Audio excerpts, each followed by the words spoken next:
circulating about $700 billion a year into foreign countries, some who do not like America. They certainly don't have our best interests at heart.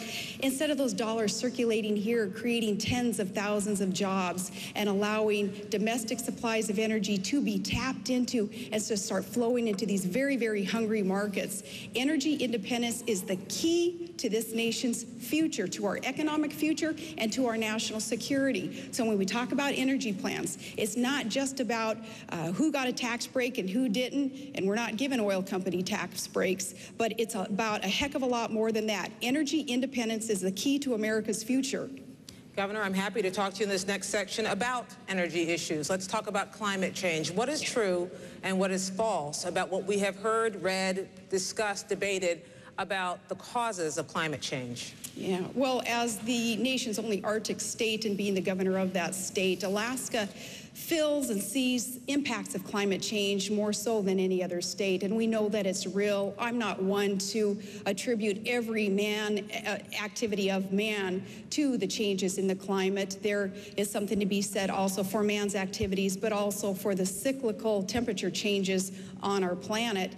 But there are real changes going on in our climate, and I don't want to argue about the causes. What I want to argue about is how are we going to get there to positively affect the impacts. We have got to clean up this planet. We have got to encourage other nations also to come along with us with the impacts of climate change, what we can do about that. As governor, I was the first governor to form a climate change sub-cabinet to start dealing with the impacts. We've got to reduce emissions. John McCain is right there with an all-of-the-above approach to deal with climate change impacts. We've got to become energy independent for that reason also, as we rely more and more on other countries that don't care as much about the climate as we do. We're allowing them to produce and to emit and even pollute more than America would ever stand for. So even in dealing with climate change, it's all the more reason that we have an all-of-the-above approach, tapping into alternative sources of energy and conserving fuel, conserving our petroleum products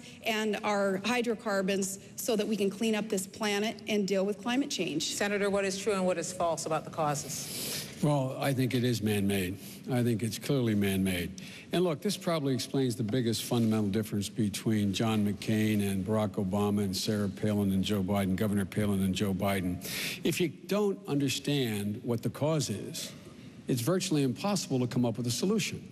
We know what the cause is. The cause is man-made. That's the cause. That's why the polar ice cap is melting. Now let's look at the facts. We have 3% of the world's oil reserves. We consume 25% of the oil of the world.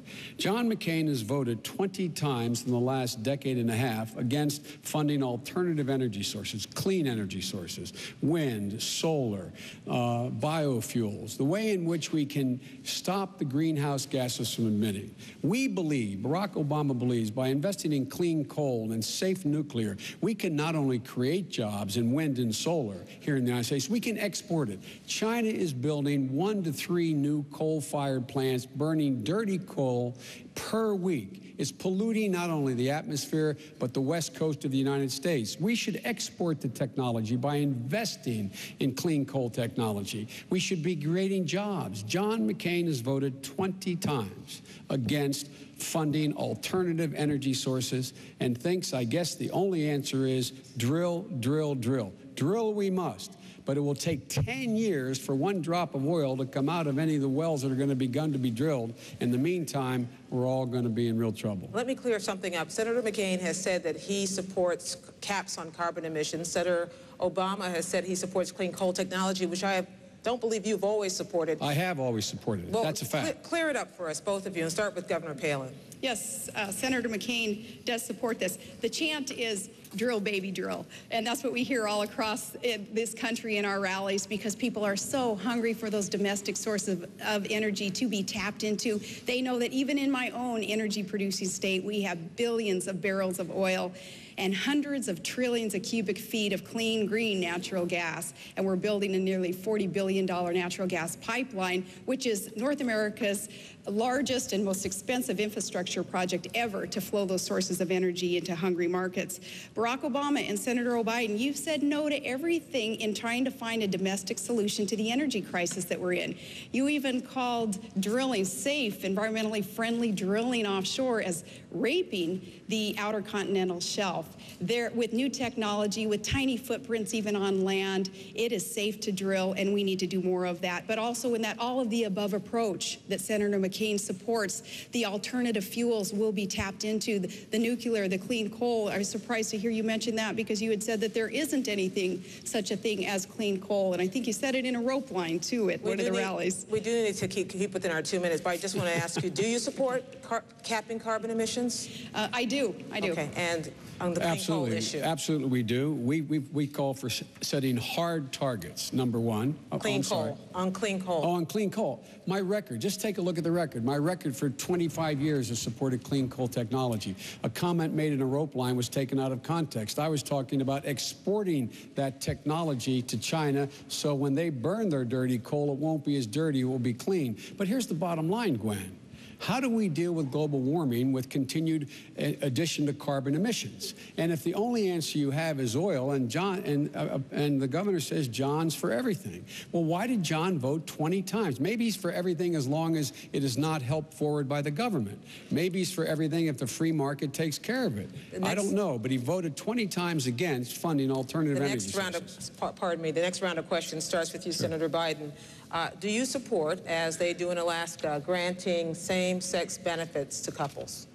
Absolutely. Do I support granting same-sex benefits? Absolutely, positively. Look, in an Obama-Biden administration, there will be absolutely no distinction from a constitutional standpoint or a legal standpoint between a same-sex and a heterosexual couple. The fact of the matter is that under the Constitution, we should be granted, same-sex couples should be able to have visitation rights in the hospitals, joint ownership of property, life insurance policies, etc. That's only fair. It's what the Constitution calls for.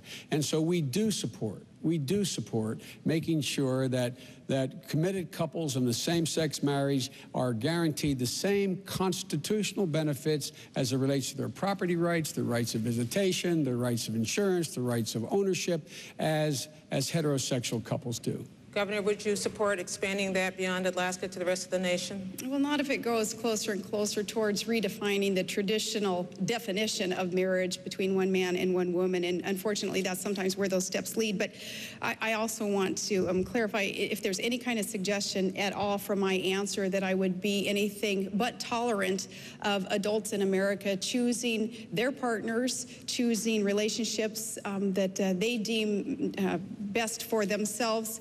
You know, I am tolerant, and I have a very diverse family and group of friends, and even within that group, you would see some who may not agree with me on this issue, some very dear friends who don't agree with me on this issue.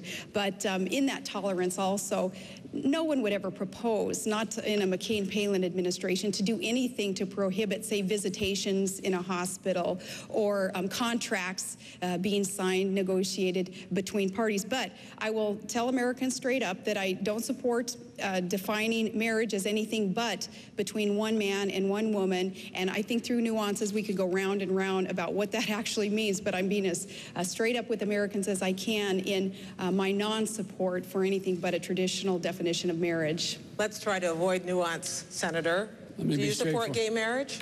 No. Barack Obama nor I support redefining from a civil side what constitutes marriage. We do not support that. That is basically a decision to be able to be left to the faiths and people who practice their faith, the determination what you call it. The bottom line, though, is, and I'm glad to hear the governor, I take her at her word, obviously, that she thinks there should be no civil rights distinction, none whatsoever, between a committed gay couple and a committed heterosexual couple. If that's the case, we really don't have a difference. Is that what you said? Your question to him was whether he supported gay marriage, and my answer is the same as his, and it is that I do not. Wonderful. You agree. On that note, let's move to foreign policy. Okay. You both have sons who are in Iraq or on their way to Iraq. You, Governor Palin, have said that you would like to see a real clear plan for an exit strategy. What should that be, Governor? I am very thankful that we do have a good plan, and the surge and the counterinsurgency strategy in Iraq that has proven to work. I am thankful that that is part of the plan implemented under a great American hero, General Petraeus.